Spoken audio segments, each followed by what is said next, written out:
So mga master, may nagtanong sa akin tungkol dito sa safety relay na to. So kung paano magkakaroon ng in-1 at saka in-2 tong safety relay na to. So ito mga master, magandang tutorial to. So may safety relay tayo, may safety door tayo. So may reset button tayo. Ayan. So ito yung reset button ng safety relay. So kung makita nyo, umiilaw yung in-1, in-2 at saka out. So ngayon mga master, papakita ko sa inyo kung paano natin wawiringan yan. So mga master, paliwanag ko sa inyo yung pagwawiring nito. So dito, ito yung ito na to. So negative na 24 volts ng mga master. So X4, so nandito siya sa baba, X4 yan, yan.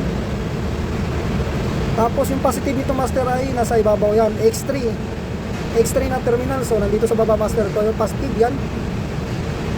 So ngayon, wawiringan natin. So may wire na yan, ikukunik ko na lang sa power supply. So ngayon mga master ay umilaw na yung power dahil nga may supply na yung E1 natin at saka E2.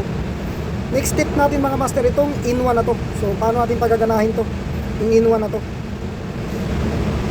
So itong S11 na to master ay positive na 24 volts ang lumalabas dito. Ayan. So ipupunta natin to dito sa X1. X1 na yan. Tapos i-connect natin yan dito sa Y1. So ito yung magiging output ng X1. So input X1, yung output niya Y1. So ito yung wawiringan natin. Ngayon mga master, makita nyo S12. So ito yung wire ng S12 na to. Ayan. I-connect natin siya dito mga master sa Y1. Ayan, Y1 yan. So titingnan natin kung ano mangyayari. Umilaw yung input 1. Ngayon, next step natin mga master, pailawin natin tong in-2 na to. So nakaset up pala tayo ng positive, in-2 positive. So kailangan positive 24 volts ang ipapasok natin dito mga master sa S22 na to. So hindi tayo pwedeng kukuha dito sa S21 dahil nga negative yung output nito. So ito yung set point ng mga master, ha? Naka letter A tayo, auto manual reset.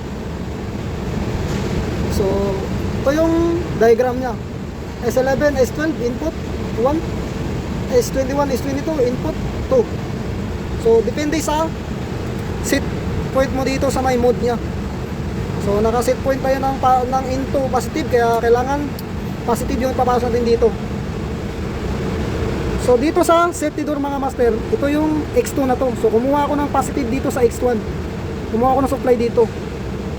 Ngayon, kukonek natin tong S22 na wire. So ito yung wire na to, S22. Ayan, S22 na yan. So connect natin dito sa Y2 mga master. Yan, Y2. So tingnan mo yung mangyayari mga master. Umilaw yung into. Ngayon, pag nagkakaroon ng problema tong safety door mo, kung naka-open to, nakabukas yan, so tanggalin natin to. Ayan. So tinanggal natin. So tinanggal natin tong lock nya. So tingnan natin kung anong mangyayari. Patay master yung in-1, in-2 mo. Dahil nga walang output yung safety door. Y1, Y2. Ayan, so ganun ang mangyayari mga master. So ngayon ibabalik natin. Ayan. Umilaw yung in-1, in-2. Ngayon, paano natin pailawin yung output na to? So ang magpapailaw niyan master ay yung reset na yan, yung S34 na yan. Yan, S34 na yan. So ito yung wire ng S34. So pumunta to dito sa reset button. Ayan. So kailangan magkaroon ng 24 volts yung S34 na yan master. So itong safety relay na to, wala tong S33. So sa ibang safety relay may S33, kaya doon ka kukuha ng positive na 24 volts. So dito mga master, itong number 4 na to, ito yung papunta dito sa S34. Normally open pala to mga master. So itong number 3 na to master ay galing to dito sa positive na 24 volts yan. Nag-jumper ako dyan.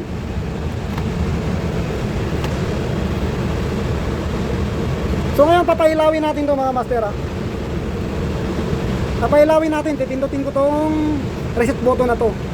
So sa actual master, ganito talaga na yung mangyayari sa actual na machine. So may safety relay ka, may safety door ka, may reset button ka. Ayan mga master, pindutin natin. Umilaw yung output mga master.